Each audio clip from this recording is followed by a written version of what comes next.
And welcome back to day 23 of Survivor 46 and 46. I just finished watching Survivor South Pacific. Sophie just won, thank God. There are not many moments in Survivor history where it's like I need someone to not win. I would think like maybe Samoa. Here's those villains or 2 seasons where it's like, okay, I hope this monster doesn't win. This is very much another season where it's like I just need this person to not win. And that was Coach, and I'm glad he didn't. I want to get everyone's thoughts on it. Today we're joined by Gurman and John Farrell. Let's just start at the beginning of all of this. What is y'all's first time watching this season, especially coming off of Redemption Island? What were your thoughts coming off of Redemption Island as far as like was it better or worse? I think better, but we're not talking about leaps and bounds better.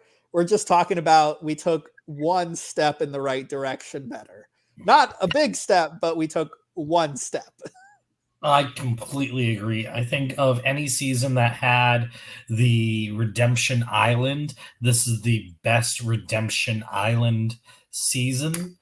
Or the variation of the Redemption Island, anyway, I should say. I mean, you had a whole bunch of characters at Redemption Island, and we'll get into those characters. I mean, we had people utilizing strategy with Redemption Island in this season. I personally was just like, really, we're bringing back Ozzy again. I was hoping that there'd be some sort of rivalry that they'd bring back instead of it being, oh, it's Coach and Ozzy. They have no relation with each other. Never crossed paths. I mean, the Russell Robb thing was a stretch, but yeah, I mean, from what I heard, they kind of wanted Coach and Philip to be like two delusional kings against each other, and they apparently didn't get Philip back, so they were like, Ozzy? Ozzy, I mean, you know what? Ozzy is delusional. This is probably the best strategic version of Ozzy that we get through 4 seasons, by a lot. Like Ozzy, I know that it's big brained with the hey, just vote me out and let me just go beat up on everyone at Redemption Island, but it works because both times that he does it, I mean, the first time he only needs to beat one person, the next time he does exactly that. And I do feel like, and we're going to touch on this because there is another winner. There is a winner that has happened in the last 6 years that people shit on. But if Ozzy had won this season, I feel like people wouldn't have shit on him. And so I'm curious to see why you think that is. But yes, we got our second Redemption Island season. Comment real quick. If Ozzy won this season, I would be shitting on him too. Oh yeah, so I mean, I'm not an Ozzy fan, so like, yeah, of course. But I would shit on him too, and we'll get into that bit later. Yeah, much. I'm not an Ozzy fan, so yeah, I would have shit on it too. But it's not like we'll get to it. But yes, we get our second Redemption Island season, and like I said earlier, like I tweeted this out earlier, this is basically just a carbon copy of Redemption Island, to the point where we've got the captains, we've got the cults, we've got certain characters that are just like I compared Ashley to Albert, where Ashley is trying to make these weird bonds with people in Redemption Island, and Albert is doing the same thing. Now he got called out for it here a lot. And in that situation, I kind of compared him to Sash from Nicaragua, where it's just like, okay, yeah, he's just blowing smoke up people's asses, and people are seeing right through it. We've got the Coach Rob comparison, except for Coach sucks. Like Coach sucks to the point where Sophie can sit there and say, hey, I kind of dragged him to the end, and people can buy it. I mean, I buy it because I like Sophie, but people can buy it because it's like, yeah, because he's doing the exact same thing that he's been doing for the past 2 seasons, even though he said this time it's different. And the only thing more different, this time is that he really leaned into the religious aspect. And that's the 20, how many cast members on this cast? 18 or 20? 18. Okay, so the 19th cast member this season is God, because God shows up a bunch. And we're going to talk all about God as a character this season because it's there. Let's go with Sophie first. I know that the weirdos online think that she's a non-deserving winner and she didn't do anything and all this other Fuck bullshit. them. Yeah, I agree. What are our thoughts on Sophie Clark 1.0? Amazing. I One love of my Sophie. favorite winners ever. Sophie, I mean, she did the right things. I mean, she stuck with the right people. She knew when to speak up and when to shut her mouth and let the crazies just keep talking, because she knew that she'd be able to beat the crazies in the end. So if she is the calm and pleasant one, then then people are going to actually want to like vote for her at the end. Yeah, it's basically like exactly what Natalie said in season 19. Hey, if I sit next to this, Russell Hantz, aka coach figure at the end, I'm going to win. So all I have to do is be the perfect, number 2 to them. I ride through a bunch of easy votes. I sit at the end and I win. Natalie White did it perfectly in season 19, and Sophie Clark did it amazingly in season 23. I think she did it. She was Natalie Did it 2.0. better, She was even Yes. better because she managed Correct. to win. She managed to win competitions. Yep. She knew, and she was very strategic in competitions. She tried to get Albert to help her out in that Final 5 challenge. And the one time that it's now called out, oh, you can't help somebody else out in a challenge. I mean, it's been brought up a whole bunch we now. need Coach to win this one. Yeah, Jeff needs Coach to win this one, so we can't have Sophie win this. We need Coach or Ozzy We need to win. Ozzy to win this one. Yeah. And obviously I love Sophie Clark. I think that if you want to use the Natalie White comparison, I'm fine with it because at face value it is. Strategically, Sophie is the best person in that trio. Yeah. I think that socially, yes. And she got called out for the social aspect, and she called herself out for that social aspect. Physically, she is the best person of that trio. Sophie is beat Ozzy. Yeah, Ozzy. Yeah, and when she needed to win, she beat it. God's gift to Survivor challenges when she needed it, and sent his ass packing. I understand, coach fans, non-ironic coach fans, thinking that it was highway robbery that this man didn't win. And I would say for the first time in Survivor history, the jury did come off pissed off towards the robbed God that people, so usually, and I've done this already, but when I talk about Samoa, those people didn't go off on Russell. They were not pissed off at him. They even heroes versus villains. I think Danielle was really the only one that like really got angry with him. I guess we could make a case for Rob and All Stars, but I don't count that because they thought they were playing Friend and they weren't, and Rob wasn't. So get over it. These people were pretty pissed off with Coach, and I think because we had a very religious cast, and a lot of their bitterness went towards the fact that, hey, you were utilizing religion for a game, and you manipulated this kid Brandon, and we're going to talk all about Brandon, to the point where this kid, this 19-year-old kid, feels so betrayed by you, and because you use faith to manipulate him. I understand it's a game and you can do whatever you want. Where do you guys see, just you personally, using religion the way that Coach did this season? Did you fair or foul? Foul, but it depends on the jury you have at the end of the day. You can do the most foul types of gameplay ever, like Brian Heidick in Survivor Thailand, but if you have 4 jury members to vote for you despite being a foul person, then you can even win with a foul game. Coach in this season played a foul game, but people on the jury said, what the fuck are you talking about religion? We're here in a game that you're supposed to betray and, get people out. And you're constantly talking about God while doing so. God was never out there saying, we're going to betray people for money. What are you talking about? You can't talk about, scripture, holiness, morals, and integrity while you're, making a cult and voting people off and betraying people out of the orders you promised them. That is the least godly activities you can do. If you just did that without, holding up God on a pedestal, you might have won, but the way you did it none of the people on the jury who were religious, unlike me, I'm not. But when you preach religion to people who are religious while betraying the morals they represent, how can you get their votes when you're saying, I spit in your face and vote for me? Yes. John?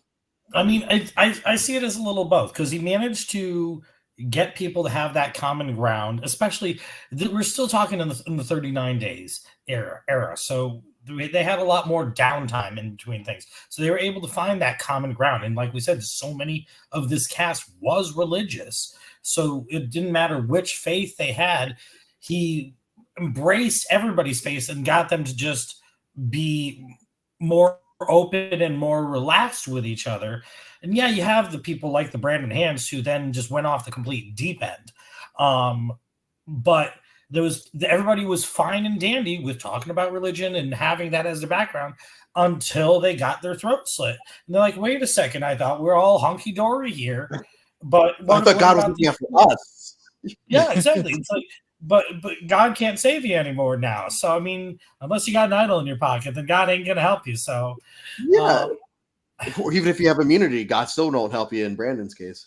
No, I mean, it really is interesting because Brandon is the second person now to give up immunity and then turn around and get voted. Oh, well, Jenna Jenna didn't get voted out. Jenna didn't get voted out. Yeah, Jenna didn't get voted out. Yeah. Yeah. But we don't see it as much of a bad move as what Eric did. Which I find really intriguing because, I mean, I see it as just as bad a move. That late of a stage in the game, you got to pretty much hold on to that immunity. Yeah, and I mean, Rick even says, dumb move. Rick is very underrated as far as a confessionalist, and it's because he gets like 2 confessionals all season. I like Rick as a speaker this season because he was very funny. You seem like you want to say Rick for one moment because you recently watched Nicaragua again. We have Jimmy T and Rick as our 2 people in Survivor history that were won the Home Depot Award to be on Survivor. They are only 2 examples, and we both have 2 incredibly unhinged, older people that provided nothing to the game, but provided really good confessionals. Yeah. And I would love to get a Home Depot winner on Survivor 47. I think that would be just good TV again. Give us another Rick Jimmy T. I would rather them go the route of Jimmy T and just not outsay their welcome. Like, it's not like Rick was saying anything crazy, but it's just like, okay, at a certain point, you just forget that Rick is there. Because I absolutely kept on forgetting Rick was there. In fact, when I was thinking about the 5-person alliance, I'm like, yeah, Edna, Coach, Sophie, Brandon, and Albert. And it's like, no, there was Rick. This comment, Rick's the most betrayed in jury speeches by Coach. It's like, oh wait, you were in there? Shit. Yeah, my bad. Coach pulled a Mike Turner, in my opinion. He didn't own the game he played. I agree. And I think I still prefer Mike Turner. I prefer Mike Turner because there was that moment. I always bring this up. There was that moment that Mike sat there and you could see on his face when he realized, I have not been playing this loyal game that I thought I was. And he felt bad. It looked like he felt bad about it. With Coach, this is his 3rd time playing.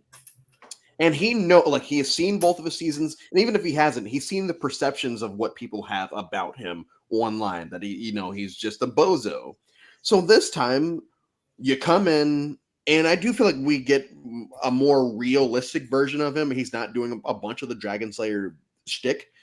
But on the other end of that, we get, very religious Coach, but he's still preaching the same type of stuff, except for grounded in reality of religion and not grounded in reality of being a Dragon Slayer and, telling his stories. And it's frustrating because, I'm not a Coach person, but I do feel like at the beginning of the game, him and Ozzy establish really solid groups in a situation where they could be the first person gone. And in both seasons of Redemption Island, South Pacific, there are people that say, hey, they gotta go. And what do Rob and Coach do in this situation? They get rid of those people first. Do we think that roles reversed? And I'm glad that they were on the tries they ended up on. Do we think roles reversed, that this season may have been even more or been interesting, or do we think we probably get the same types of storylines? I don't think it plays out the same if you reverse who's on who. I think that, especially if we put Coach on the other tribe, I really don't think he's mending as well into that group with Elise and Semhar and Papa Bear. I don't think that, like, the way he talks, I think you'd have more negative confessionals against Coach from day one. I think Ozzy might do a good job in the opposite way, but I don't think Coach is, a few of those initial types of people that they are going to bond with instantaneously. I don't think Ozzy would have fared as well with Coach's group. They were just too heavy of personalities on Coach's original tribe, whereas Ozzy was able to blend in with a lot more of the level-headed thinkers on the original tribe. So, I mean, whereas Coach, like you said, I don't think Coach would have fit in. I don't think Ozzy would have fit in either. They landed perfectly on their tribes to start off the game. Yeah, I mean, I think go ahead. I want to say with, both of them, I think that both of them were trying to correct mistakes from previous seasons of theirs. Coach got the criticism of, you're all about, just saying honor, integrity, but you did no strategy, Coach. You know what I mean? And him this season was like, I'm going to make a 5 that's going to beat the 4. I'm going to copy what Boston Rob did in the previous season, and I'm going to run the game, right? And then Ozzy was like, nobody talked about me strategically, in Cook Islands or Micronesia. So I'm going to be the leader and I'm going to make these decisions.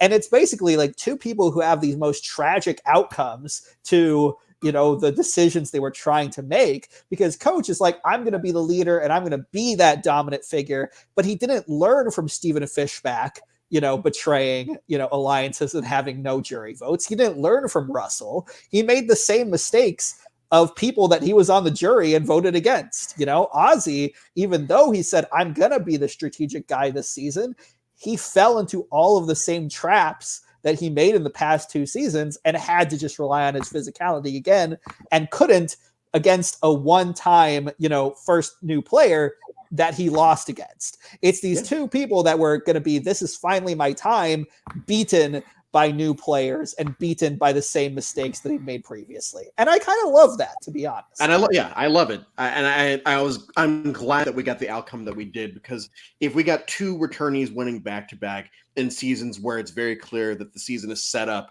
for them to have the best chance at winning, like I said yesterday, I don't think that anything is rigged. I do think that they put certain people in certain situations where they have a higher outcome for success. And I think even in this season, much like Redemption Island, where this season is pretty recruit heavy, with the exception of like Cochran and a couple of other people, Sophie, and all of a sudden the Coach ends up in an alliance with someone that understands the show, Sophie. And I think that's one of his big downfalls is with Rob. Rob was working with a bunch of jamokes that didn't understand the show, period. And so he can do whatever he wants. With Coach, he ends up with at least one person that understands the dynamics and is shown socializing and is shown being a part of a lot of the decision making. On the other end, we get Ozzy, and we have Jim Rice, who I keep comparing to David Murphy from Redemption Island. That's their proxies. And Jim, has a lot of these ideas. And I think that, the move they pull to get Elise out, great. And I think that Jim's fun up until he takes what's Whitney's boyfriend? What's his name? Ethan, or Whitney's Keith? boyfriend in the name. Keith. When Keith goes home and Jim takes that so personally that then I think that's when the wheels fell off of Jim. Like, they were all going to go home, but that's where I lost, like, as a player. It's like, okay, Jim, like, this is weird that you were taking this to the point where you don't want to talk to this kid again because he flipped on you. And this kid, and he didn't, all because he didn't want to risk going to rocks. Yeah. Like, I feel bad for him. I feel bad for Cochran in this moment because, I mean, they've been shitting on him for a long time. Then he doesn't want to take the risk to go to rocks for these people that have been shitting on him for the longest time. I might not go to rocks for them either. So This is where I do want to pause yeah. for just a moment and discuss the Elise vote. You think that was the right move? Because I think after shitting on Cochran for 12 plus days, I don't know if that was the right move to get out Elise there. I think that when you go to a merger, with somebody as on the bottom as Cochran, you kind of expect a similar result to what you get, where Elise had a completely locked alliance with Ozzy, who they had a 5 with Ozzy. You know what I mean? I think Jim just wanted more power than what he needed to have at that moment. At that point, Jim he's can still pull good. in, yeah, Jim can pull in Dawn, Keith and Whitney to go against Ozzy, who's the obvious threat later if you've got your 6. But if you still have Cochran around, who I think they should have voted off Cochran over Elise. Okay, they don't do that. But you vote off Cochran over Ozzy to go to Redemption Island to get in, Christine, who has been bad-mouthing her tribe at every single Redemption Island. And then they're like, okay, we'll get Ozzy to beat out the big bad Christine, who's going to go to the other tribe after she was voted off basically like first in her own tribe. What are you talking about? This is so stupid. Like, just vote off Cochran. I agree with you. And that watching it this time, it confused me even more why they were so gung-ho about getting rid of Christine. Like, there was no... Christine and Stacy, are the two most vocal people. Shout out Stacy and her iconic Chucky the Cheese jokes monologue. Love it. I don't understand the rationale of doing that. And it didn't help that Ozzy is the worst actor in the history of acting. Thank goodness. Right. And here we go, Chad. Thank goodness he doesn't have to do much acting on his OnlyFans. He does what he has to do. And they think that they're actually going to pull this off against Coach and the rest of the crew. And my favorite Coach moment probably ever, and I don't have many, is him and Cochran are sitting there, and Cochran's trying to feed him the story, and Coach is just like, yeah, none of us are flipping on each other, and this is what I think is actually going on. I think that y'all voted out Ozzy thinking that this and the other were going to happen. I think that y'all do have an idol, and we're going to have to, if you guys want to do this, just know that, we're willing to go to rocks. And Cochran just kind of sitting there just being like, oh shit, we've been sussed out. I loved that Coach moment because in that moment, it's like, okay, maybe this guy actually does understand what's going on. And he's shown in the past that he does, but then he always follows it up with this, whether it's the Dragon Slayer bullshit or the religion bullshit. And it's like, okay, if he just stayed the course of just being the cult leader and maybe I think what ultimately costs him is because he keeps bringing up the religion part, but like if he just shows himself to just be the strategist, I think at some point he would have to cut Sophie at that point though. Like he has to. What did you think of that merge? That merge moment. No, just everything that went into, I know what you think should have happened, but what actually happened of Ozzy going and winning? From there to when Keith ultimately gets voted out? Yeah, again, I think the plan to send, Ozzy there was completely stupid. But I do think that the Red Tribe, had a good argument where if we have the idol and the immunity, on this, then we have more people who are going to immune in the rock draw than the Blue Tribe, right? The only people that were going to be up for rock draw on the Red Tribe were going to be Cochran and Dawn, where basically the entire Blue Tribe, except for, I think, was it Rick who had the vote against him? Yeah, Rick, they voted for Rick, yeah. Yeah, so it was going to be 5 versus 2. So that was kind of the Ozzy pitch, is we have basically the majority chance of us safe if 5 of them go. But you left Cochran as one of those 2 who was the most nervous person among them. If you left like Whitney, who they played the idol on, as one of those 2, it's not like Whitney is going to flip because it's like, oh no, I have a minimal chance of going home because of a rock draw. If Ozzy plays the idol and promises to play the idol on Cochran, I don't know if Cochran actually flips in that moment. You know what I mean? Yeah. They set him up to be one of the only people taking the fall after they also made this whole, show about how he was the betrayer on the tribe. So they basically made him to be the villain and made him to be one of the only 2 people on the tribe to draw a rock in that scenario. So again, I think Ozzy's initial plan was stupid, and then Ozzy's second plan was stupid, and it was a mess. And all Coach and Sophie had to do was show Cochran empathy and say, "Hey, we're not going to tell you what we're going to do, but if after the rock, after the first vote, you want to come with us and have an actual chance of safety, come with us, and we'll be your home." Yeah.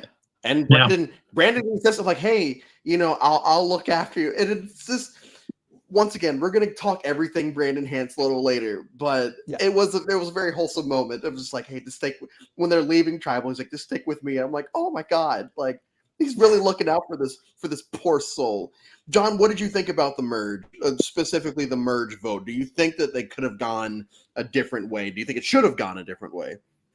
I think Coach's group picked the right person to go after, and like I was saying, I think Ozzy's group made the mistake. Then you were we were saying, Ozzy's group made the mistake pre-merge, not getting rid of Cochran. Cochran should have gone with how they were treating him. I mean, it literally made it so that way Cochran was going to flip the first chance that he was going to be able to. And then we just saw a huge progonging happen, one after another. Minus, I mean, Cochran had, like it was posted in the comments, we could have had the final 3 of Coach with Edna and Cochran, and that would have been an interesting final 3 scenario. Yeah, I mean, in that final 3 scenario, I think Coach probably wins, which is insane. But Coach probably wins in that situation because Savai's, none of them are going to vote for Cochran. Nope. Apollo, none of them are going to vote for Edna. Maybe Coach. Have you watched the Ponderosas this season? Yes. And so one thing that really bothers me is last time I did this, all of the Ponderosas were still on YouTube. The only Ponderosas on YouTube now are Winners at War. So I haven't been able to watch the South Pacific one or any of these since 42 and 42. But I do remember the South Pacific Ponderosas, specifically when Cochran shows up and Jim Rice is still giving him the cold shoulder. It's like, dude, it's over. Like, we all Seriously. lost. Yeah, like Cochran's able to talk to nobody. They completely isolate him. Like Cochran goes to the beach and tries to apologize and make amends. I mean, I remember the Abby Maria one in the Philippines too. That's a different story. But Cochran's like, "Hey, I'm sorry. It was a game." And they're like, "F you, man." And it's like, bruh, Coach could have sat next to Cochran and won. Yeah, there's no way that and that's the thing about Cochran this season is the fact that almost from the get-go, he has no chance because on his OG tribe, they want to get rid of him. They don't, but they're also treating him like shit. So even like at the merge, he could either flip and be number 7 or stay and be number 5 or 6. Either way, he's not making it any farther because they don't have him in no group has him in their long-term plans, and he would have to go on an immunity run. And this isn't Caramoan where he can win an immunity here and there. This is South Pacific that has some pretty good challenge people on it that make it long enough in the game. I'm not the biggest Cochran person. I do feel for him in this season at a lot of points because he is swimming up Schitt's Creek without a paddle. But this is going to jump the gun for the end of the episode. I didn't need a Cochran 2.0. Same. I feel like we got the beginning and end of that kid. I really got the beginning and end of his story here. And I don't want to dwell too much on Cochran because I do want to get to Brandon. What were our thoughts on John Cochran 1.0? I mean, the sympathy that I gathered for him here led to me wanting to root for him more the next time he showed up, and getting to see him playing the game the second time around with confidence was much different than this time around, in which he was scared of everything from the get-go. There's the initial speech in Survivor 46 where Jeff says, hey, some of you are going to be on a tribe, but you're not going to gel with your group. You're not going to be that person that can get in the votes in the end, and there's nothing you can do about that. And that was Cochran on this season. If you implant Cochran from here into a new era season where there's a lot more nerds, a lot more, you know what I mean, people that might have shared the same interests as Cochran, then maybe he does better. But you put him on this tribe that's got Ozzy, Keith, Whitney, Semhar, Elise, you know, he was like not in a tribe of anybody other than Dawn that fit his interests. And then when he gets to merge, the other tribe is full of religious nuts who are in a cult.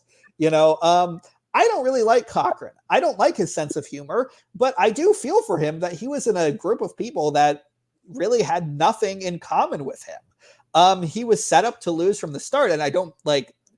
Of course, you have to bond with the people that are on your season, but he didn't have a group of people here that he had anything in common with. He was set up to lose from the start. And he had a better group the next time he came out from them because he got to bond with them at post-show events and, you know, things, and had another tribe there that was the worst tribe in Survivor history. Yeah. But in here, you know, he didn't really have anything. No. And going off of that, we're gonna move on to Brandon Hance and God for the season. I think that duo really carried the season. John, do you want me to put the other one on for you? Okay, never mind. We've got Cochran, or not Cochran. We've got Brandon Hance and we've got God. So Brandon Hance comes in, and it's very clear, first of all, that they didn't do much of a what's the word? A psych eval on the kid because it's very clear early on that he's not right. He's not in a good spot, and that's not really me making fun of him as much as just it's very clear that he's not in a good place in life at this point. No, he's in a better place than he is the next time he comes around. But he's talking about how he just found God, and like he's really into God now, he's really into religion, and that's all good. That's all good. He wants to keep this whole Russell thing on the down low because he feels like people hate Russell, and I think because most of these people are recruits, and they probably only showed them heroes versus villains and where would they know Ozzy? Oh, so maybe like Micronesia at that point. So most of these people are only going to know Russell Hance for heroes versus villains, and they only know Coach because of heroes versus villains, Ozzy from Micronesia. And you can tell that they're really trying to push this whole narrative of, oh man, Coach had to deal with Russell less, and Russell really messed him up. And it's like, not from what I remember. From what I remember, Russell just voted out Coach because Sandra convinced him to vote out Coach. Early on, Brandon has this whole thing with Michaela, which isn't fun. Let's talk about pre-merge Brandon Hance. We won't talk about anything that happens after the merge, but pre-merge Brandon Hance, how do we feel about him? I think the first thing I want to bring up is he has the Lil Hance tattoo on his shoulder. And he basically is like, for the first 2 episodes, I'm going to wear my shirt, just covering my shoulders.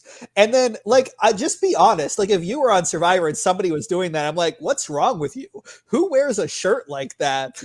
You're obviously hiding something, it's more weird to wear your shirt like that in a way that nobody else wears a shirt ever in the history of mankind than just being yeah, I'm related to Russell Hance. Then when he reveals it, it's like, on day 6, I can finally trust my tribe and reveal that I am the relative of another Survivor player. And Stacey's blam.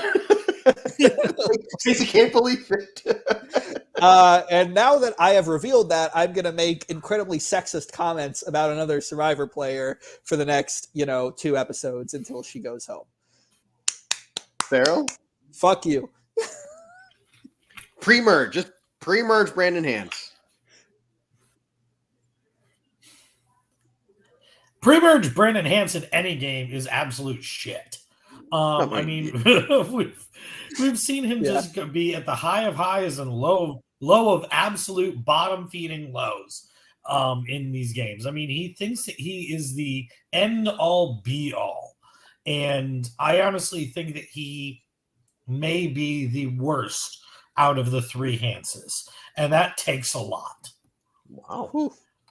I don't know his much about confessionals the about other hand. betrayal are Yeah. so uncomfortable, so Yeah. cringy, uncomfortable. And he disguises the I'm afraid of this woman and like I am creeping on her, and the shots you see with his eyes where they're looking in the veil of Christianity. And it's like, oof, big fucking oof. Yeah, and it's such a stark contrast to Brandon Hand's post merge, which I do feel like is a very compelling character and a character that I actually kind of support. But for us to get there, we have to deal with a lot of stuff, and even the stuff with him telling Edna, "Oh yeah, sorry, God told me to tell you that like there's a 5-person alliance and you're not in it."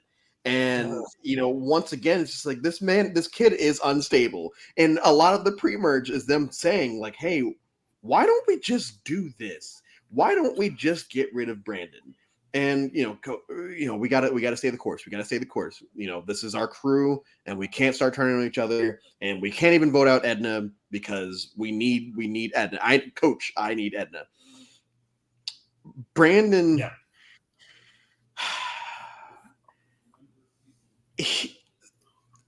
We hit merge. Thank God. We hit merge. And the first real thing that we see is, Brandon telling Cochran before the vote, "Don't worry, we've got you." And then after the vote happens and Jim Rice is saying you're a coward and all that, Brandon's like, "Stay with us." And when Ozzy takes Cochran off to go talk one-on-one, and Brandon says, "I just want to be here to make sure that nothing goes down," Ozzy's like, "We're playing a game, dude. Like, relax. I'm not going to hit him." And we get moments where Brandon is just he's so loyal to a fault because God has told him to be loyal to a fault with everyone. And I know I keep saying that like mockingly, but like, and it kind of is. But I'm not. I feel like this kid actually believed that, and I think there is something compelling about the fact that he did believe that he was chosen to be with this crew, and the God had chosen this group, chosen him and coach. Post-merge Brandon Hands.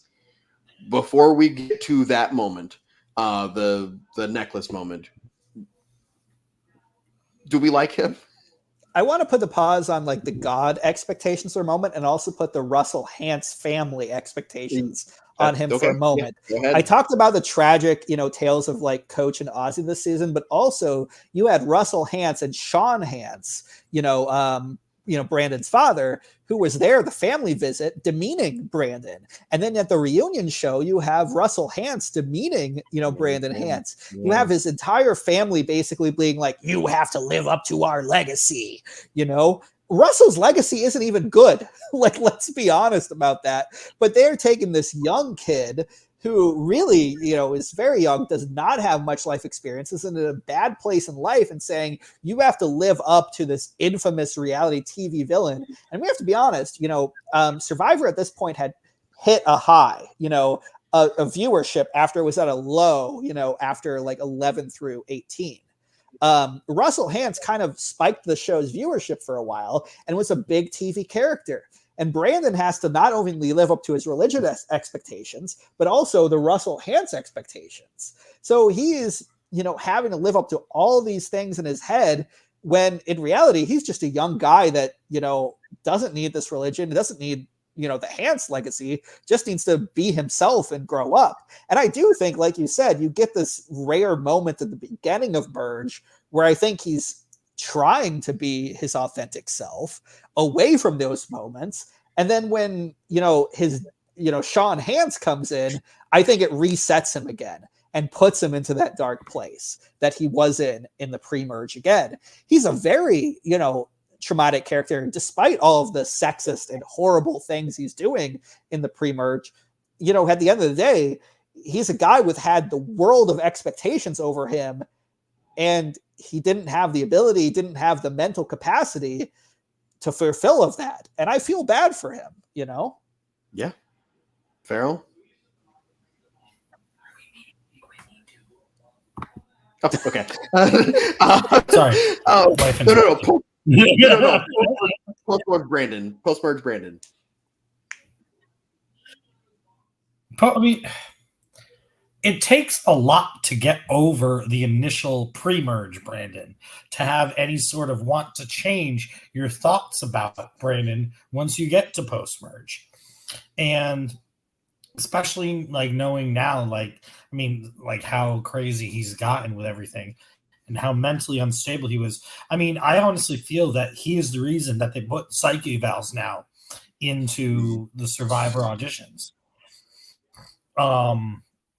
But I mean, yeah, he was great to Cochran. I mean, he as much as Ozzy was like, this is a game. Look exactly how Jim Rice was treating him. I mean, Jim was ready to just pretty much slap him around and do bodily harm to him.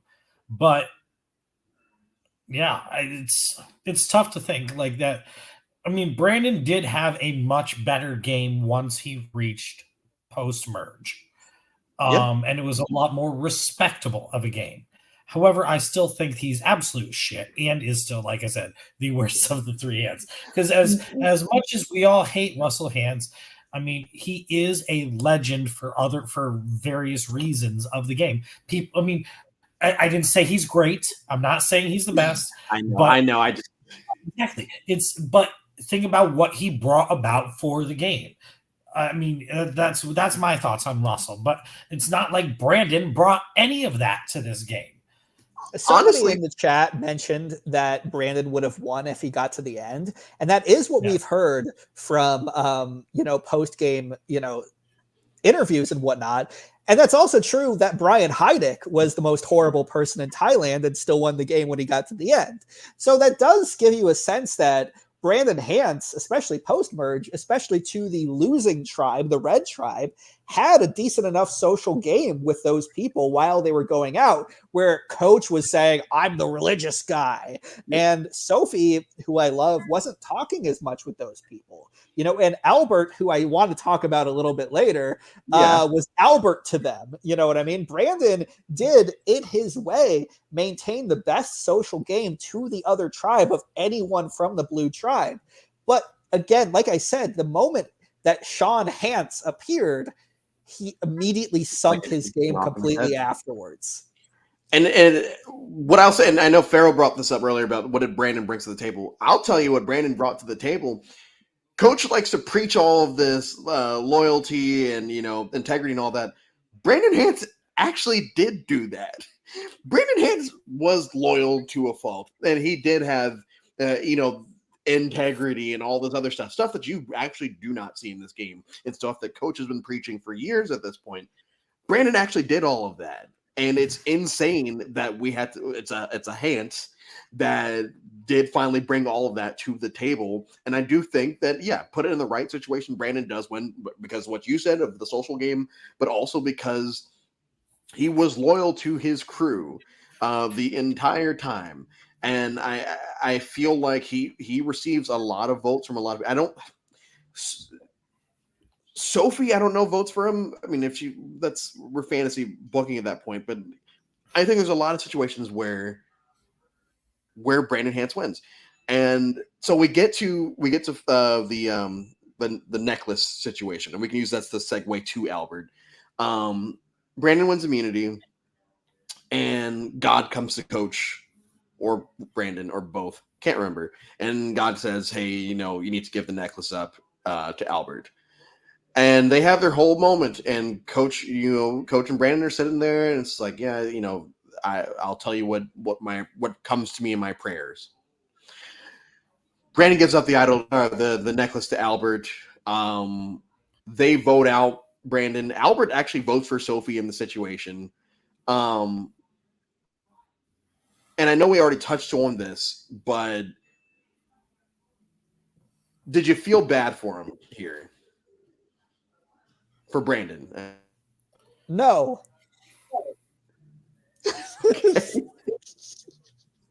I guess to a certain degree, of course, you see a person who's Young on Survivor, just completely making a fool of himself to the nth degree. Like, you have to have a certain amount of empathy, but you look at everything that's gone up to this point and all the mistakes that you've made, and you're like, you need to get some life lessons, and unfortunately you shouldn't be on TV. Survivor should not have casted you. Survivor, like, really, you needed to go through these life lessons at home, and he still didn't learn these life lessons by his second season.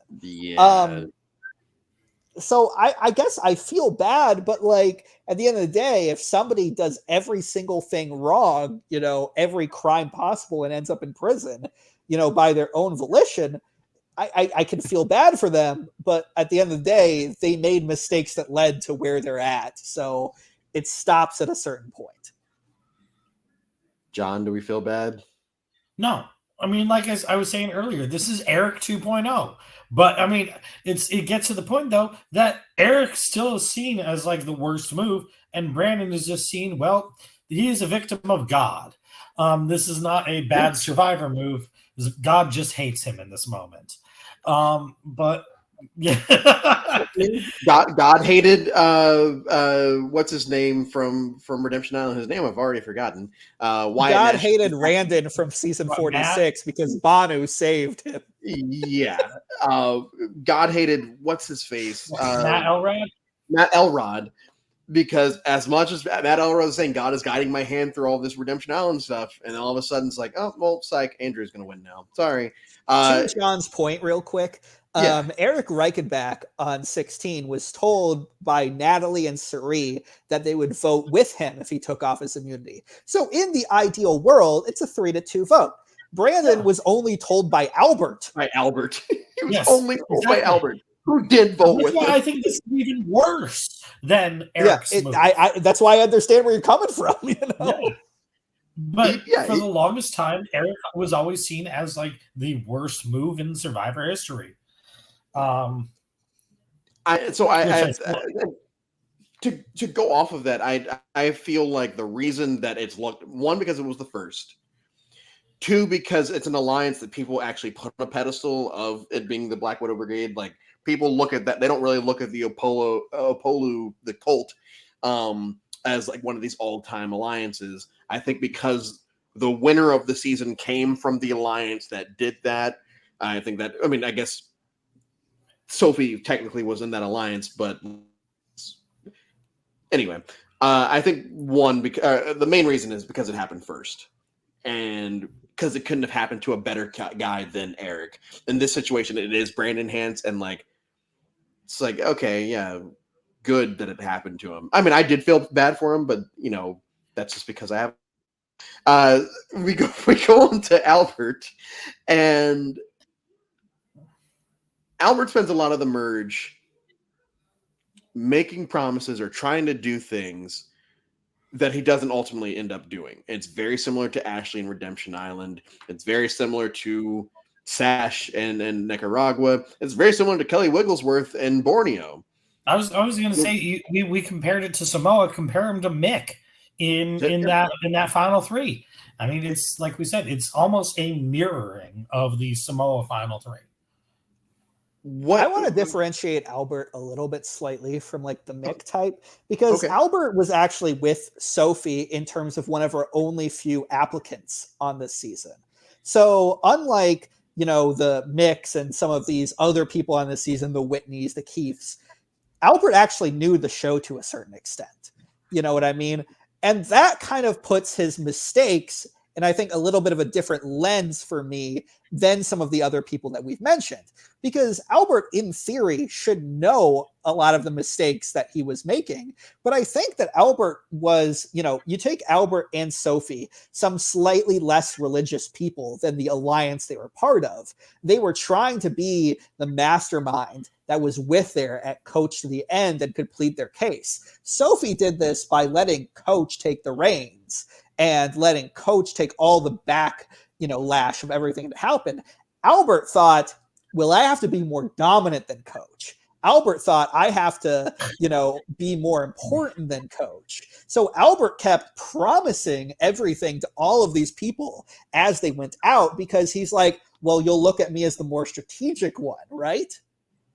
But none of his plans ever went through. So all he was looked at the end of the day was a backstabber that accomplished nothing.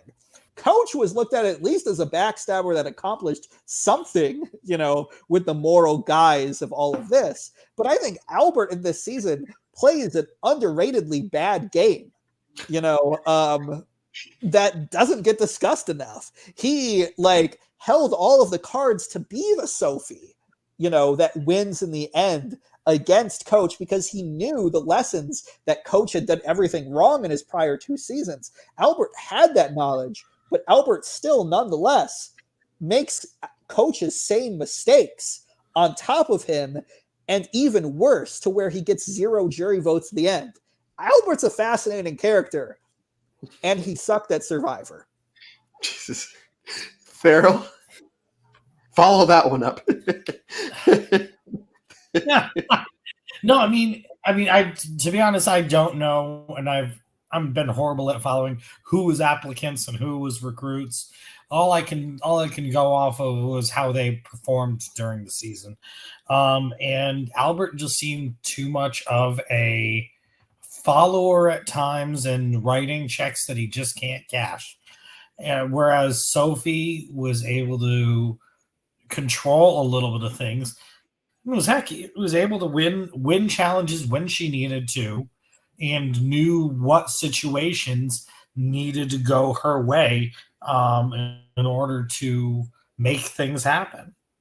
Yeah, I'm glad you said that as far as slash recruits, because this time around, watching all the seasons, it's been fun to pick who I think are the recruits and who are the people that are, and it becomes very clear every time you watch a season over and over again who was probably picked to be on a season and who actually applied to be on it.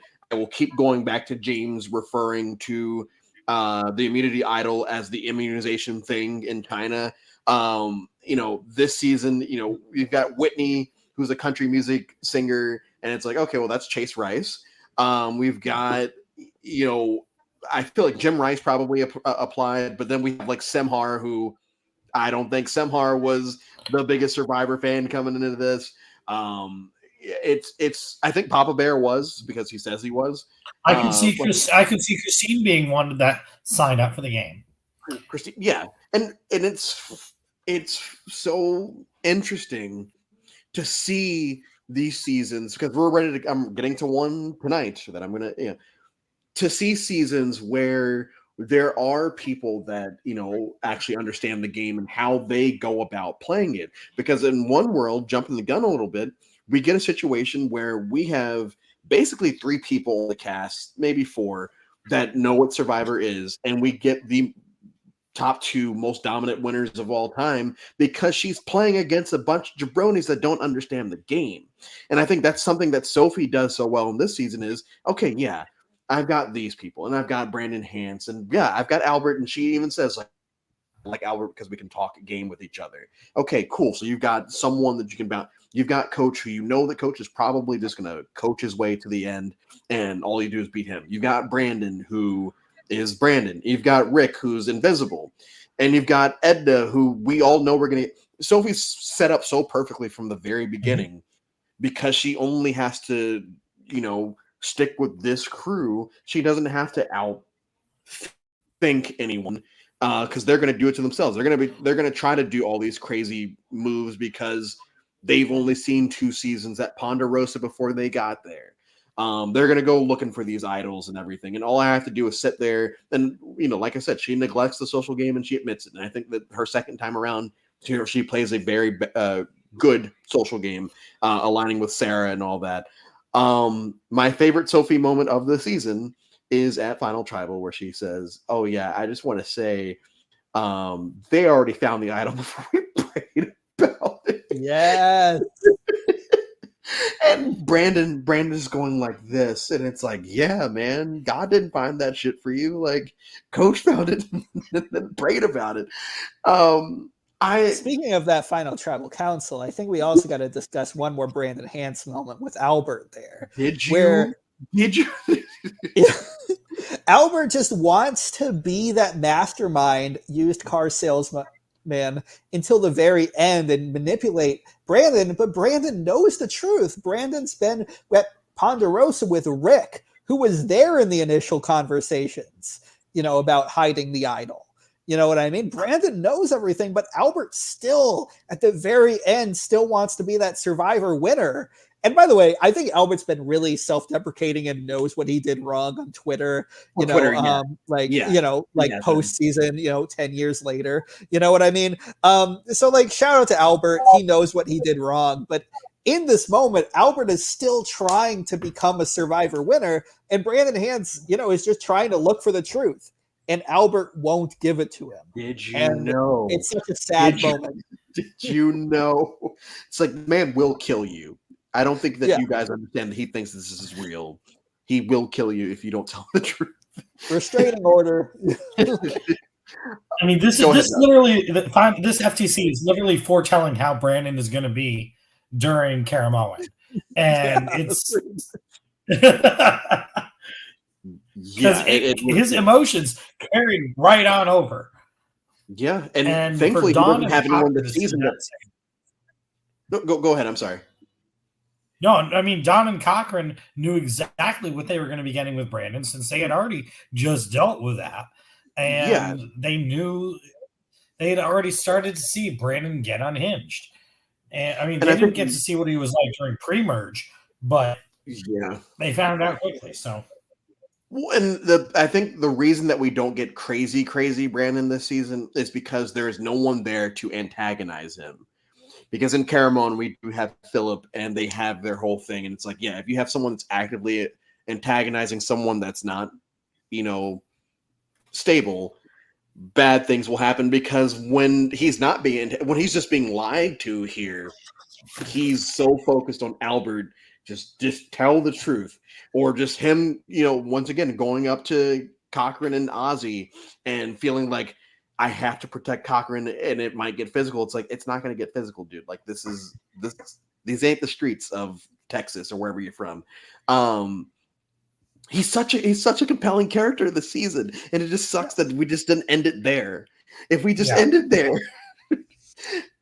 I feel like history might actually look at Brandon like they look at, I don't know, like maybe like a Big Tom, because Big Tom did problematic stuff in his season, but also there's wholesome moments. And I feel like this is be like, okay, Brandon had his whole pre-merge thing, but also he looked after Cochran. As we start to wind down, I do want to touch on that final tribal a little bit more.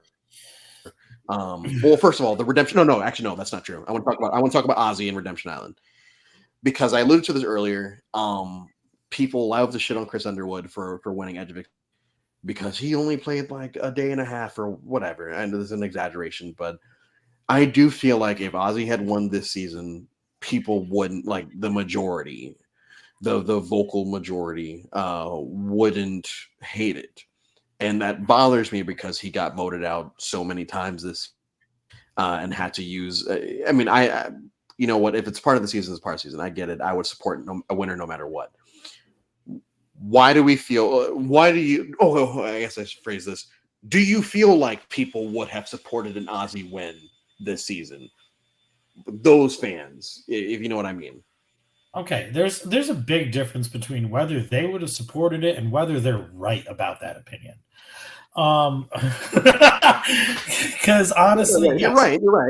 People would have supported it because this is still before we were truly sick of Ozzy. I mean, we're starting to get sick of Ozzy at this point. But yes, he would have been voted out twice.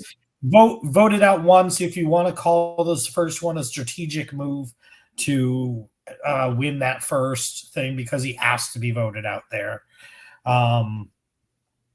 But he literally just would have walked to the end pretty much because he would have had the Savati votes.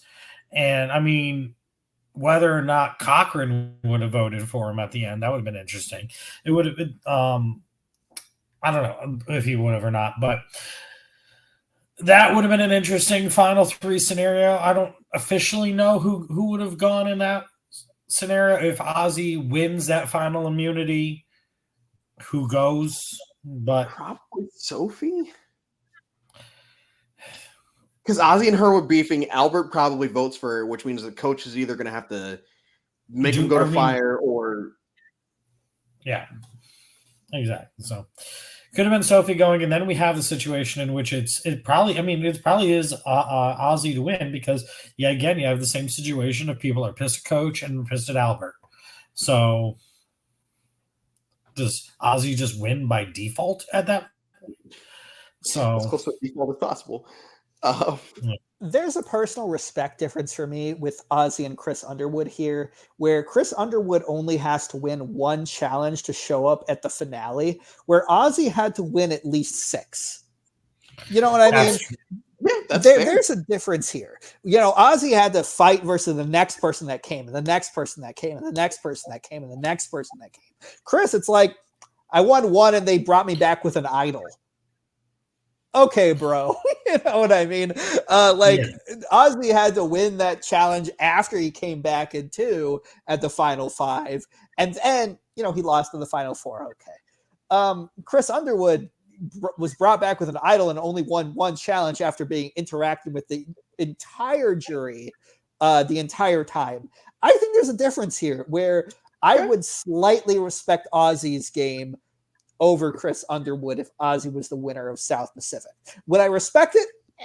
But would I respect it more than Chris Underwood? Yes. That's okay. Well, I know we're jumping back like many seasons at this point, but what about like Burton or Lil at that point? Like, would you put that in the Underwood category? Or would you put that in the no? Why? It's the same exact situation because one, they're coming back at merge, and there's no final chance to come back at final 5, final 6. They're coming back at merge and having to do the whole entire merge. I don't care when it was that they got voted out. It all depends upon what they did with that game. Granted, I feel bad for Lil because they trashed on her for the whole scout thing, and her game being off of that. But she was playing a game. Same with Burton. They play again. I'm going back to Coral Islands. That's my favorite season, so I can talk days about that. But no, this is a much different situation than Redemption Island because also that was the first time ever that had ever happened, and they weren't even guaranteed to come back into the game. They had to actually win a tribe challenge and then be voted back into the game by their group, so that they had to even have that aspect. Whereas this time, all they had to do was win comps. Lil only got to sit at Outcast Island with one of the other jurors in Burton. Yes. And she didn't even win that vote. She didn't even get, so she didn't even get his vote, So, I mean, both of y'all made great points. I'll shut up. So we get to the final tribal, and I've heard stories. I don't think this has ever been confirmed by Sophie. I don't think, but the rumor was that Sophie filled up her canteen with wine and would take a drink every time someone attacked her, and so she was trashed by the end of it. Once again, I've never heard if it was confirmed or not. If it's true. In my head, I want it to be true. I want it to be true, and that Sophie was just blackout drunk for the entire thing. But we get the final vote. That's my kind of final tribal right there. And 3 people vote for coach, and I think that the 3 that vote for coach made sense. Just based off of, so I understood Edna doing it because Edna even sits up there and says, "Oh yeah, like you guys are trashing coach for using religion when like we can use whatever we want." So like I think Edna's vote was rational. I feel like this is probably just me stereotyping, but I don't feel like Rick was ever going to vote for a woman. And Cochran, agreed. And I feel like Cochran probably felt like him and Sophie didn't have that social relationship, and him and Coach did. I feel like everybody else voted for Sophie because 1, they hated Albert, but 2, they just didn't buy into the coach bullshit, and I feel like that was very warranted. At least Sophie sitting up there admitting, "Hey, I wasn't the most social person." Coach is sitting up there still trying to preach his coachness. And obviously I will never sit here and say that someone didn't deserve it because that's crazy. So I've always loved the Sophie Clark win, and I do feel like the jurors that didn't vote for her, at least it made sense why they didn't. Do you guys agree? Do you think that she could have gotten other votes? Do you think that they were kind of where it should have been?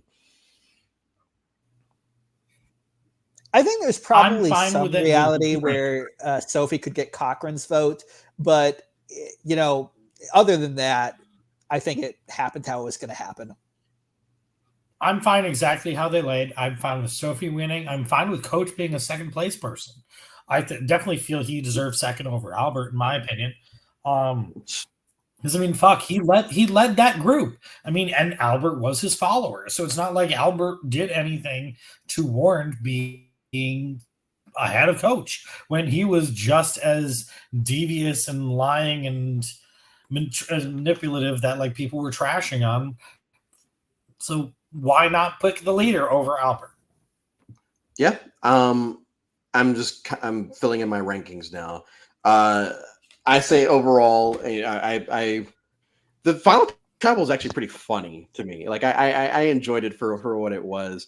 I think that once again we get to the final votes, the final reading of the votes, and you can tell on Coach's face that he knows that he's lost. This is like the third or fourth season in a row where you can look at people and see who knows the outcome and who doesn't. In this situation, you could tell on Coach's face like he knows that he's done, and that's a wrap on Coach. Hopefully forever. I gotta bring up one thing that should rank this season lower for you real quick, which is the worst immunity challenge watching of all time with the meat and them pulling it out with their teeth. Mouth herpes. There's a reason. Yeah, there's a reason they actually didn't bring that one back again because people actually got. I hated injured. that. They got injured. They all get injured. Yeah. A meat eating challenge. And then for them to have the reward, oh, yes, you can bring whatever meat you got back to your camp. It's like 0 out of 10. Yeah. I'm like, okay. I mean, we didn't even touch upon some of the crazy Redemption Islands. I mean, what was it? Semhar against Christine in the very first one. Semhar spoken word. That was one of the best moments. I mean, so early on the season. Stacey's monologue. Yep. Ozzy's jokes. A horrible acting performance. Christina. There's Redemption Island has Christina, and we have Christine. I don't know. I think we have Christine in this season. Christine in this season, yeah. Okay. She, going on, a winning streak all the way till Ozzy shows up. One of my favorite Ozzy moments on Redemption Island is when Cochran shows up and he's like, Cochran. And, I feel like Ozzy played a great social Redemption Island game. I feel like Ozzy played a great physical Redemption Island game. And like, yes, both of y'all have shit on the strategy behind going out. And I don't say that I disagree with you. I will say that in my head, he played to his strengths. I'm not that good. I'm not that good at doing the strategy thing in the real time. I am good at doing these challenges. So how about I just go do the challenges on this place? I go socialize with everyone and I'll make my way back in the game. Then by that point, everyone loves me and I never had to do anything in game that would warrant people hating me at that situation. Had it been anybody else besides Christine, what Ozzy did would have been an absolute top 10 risk move. That would have been up there with Chris Underwood putting himself in fire in terms of risky moves. But, I mean, to see Christine, an older woman, go on that run that she did in Redemption Island, and for Ozzy to be like, that's who I need to beat right there. I've beaten all these other giants in the past. I need to beat this older woman in a one-on-one duel. It's like that does not rank in terms of bold moves that he did. It's similar to JT with the love letter to Russell for me, where it's like, I am just going to assume what this other person is going to do with zero context whatsoever. Except for he does have context. Except for he has context here. He has context, so it's even worse than the JT love letter for me. Yeah. Yeah, he has context and it just goes right over his head. Overall, South Pacific is it's better than Redemption Island. It's better than Redemption Island. It's better than Nicaragua. I disagree at that part, but we've already had that discussion. Oh, Redemption Island is one of my worst. No. He's saying Nicaragua. better than Nicaragua. Yeah, Oh, okay. Sorry, I thought you were saying Nicaragua. No, was Redemption better. Island is one of the worst of all time. But Nicaragua, I love Nicaragua. I'll tell you this: I fell asleep today, and I had to That's why we ended up starting so late, because I had to then go back and watch the 2 episodes that I fell asleep for, because it was. Once it hits the Keith vote out, it becomes very just okay. Yep. And thankfully they have not only a double boot episode, but they also do no, they have two. Do they have 2 double boot episodes? No. Yeah, because Jim and Ozzy go in one, and then Whitney and Dawn go in the other. Yeah, and I'm thankful for that. Dawn deserved to come back based on this season. So that's what I was just ready to get to that. So by my account, we have Dawn, Cochran, Ozzy, Brandon. We won't count Sophie because she comes back for Winners at War. So I think we have 4 people that come back from this season. Is that right? Yeah. Okay. That is correct. Is that the right number? Should it be less? Should it be more? Less. Less. I mean, we know now it should be less. I mean, yeah, I guess. But who should have been less? So who so we can put it out there. Brandon. Brandon, definitely. Yeah. I don't know if Dawn really deserved to come back based on this season. I would say that Christine and that would have made sense to me. Are better person in that archetype, in that Dawn archetype. Christine needed a second chance. I would have loved to see Christine come back over Francesca of last season. You 100%. Yeah. Dawn fit that nice, sweet, motherly role for the comeback. Even though, again, she got trashed during the next one. Bring like I already touched on before, bringing Cochran back to try and see him continue his arc was nice to see, and to see him actually play a game instead of being scared for the first half of the game. Even though he ends up being on the weirdest of all weird favorites tribes. It might as well be the fans tribe. It's like, who are these people? Yeah. Honestly, that was. I mean, you compare the two favorites. You compare the 2 favorites tribes in the 2 fans versus faves games, and one truly is a faves tribe. The other is who could we actually get back for this season? I gotta tell you, if it don't invite me for Caramoan, because I would be cursing the entire time. I hate that season so much. Oh, I hate to see it. Don't worry. I'm not a fan of Caramoan. But I did want to mention Jim was one of the people up for grabs in second chances, so Jim could have been back. That's right. Yeah, and I mean, I'm glad that people didn't vote him. Yeah, I do feel like the men that we did get, I think the only person that I would have rather maybe Shane Powers, but cool. The men that we got back for second chances, even Varner at that point, it was okay, yeah, we haven't seen him since season 2. That's cool, whatever. If we got Shane over Terry at that point, I think you might have got more interesting TV, because Terry was going to have to go anyway. And we have Andrew Savage there. We didn't need that archetype of the DILF. Dawn, I agree. There were better options. I think that Dawn did really well in Caramoan. I think she's very underrated in Caramoan, but whatever. Cochran, I feel like America loved Cochran at that point, and Jeff loved Cochran at that point, so we had to get Cochran back. Fine, whatever. I'm glad that we didn't get more Cochran after Caramoan. Brandon Hance, like I said, it should have been one and done here. We didn't need another Brandon, and that's not even with hindsight. That's just more of we didn't need more Brandon. I mean, after they saw the mental state that he was in, they shouldn't have brought him back for another full season. Correct. And then who's the other one? But there's Ozzy. Oh, and Ozzy, yeah. Ozzy 4.0 is Useless. Probably my favorite because he doesn't outstay his welcome. He doesn't. Ah! The only thing that Ozzy does in Game Changers that annoys me is when he gets voted out and he says, "Have fun catching fish," or "Find someone to catch fish," and I'm just like, dude, this is not season 13 anymore. No one cares about that. And then go ahead. It's interesting. I'd like to rank my my multi players in terms of their appearances.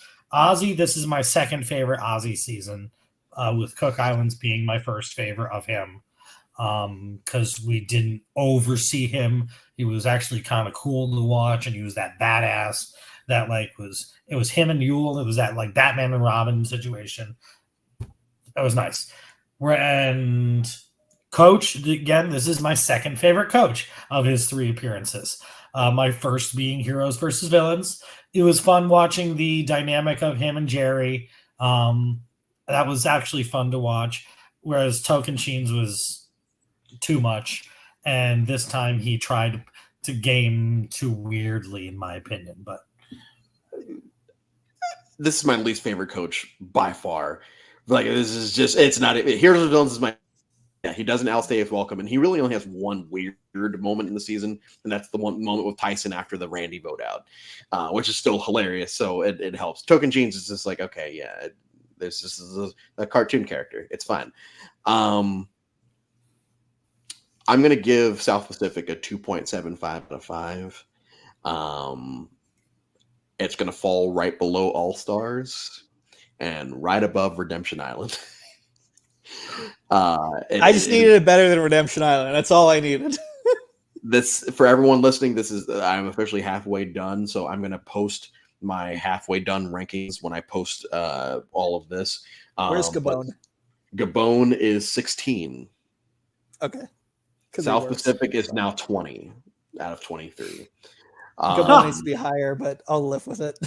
Yeah, I have Gabon at 16. Like, it was. I would agree with that sentence too. But again, yeah. Gabon is one of those, you love it or you hate it.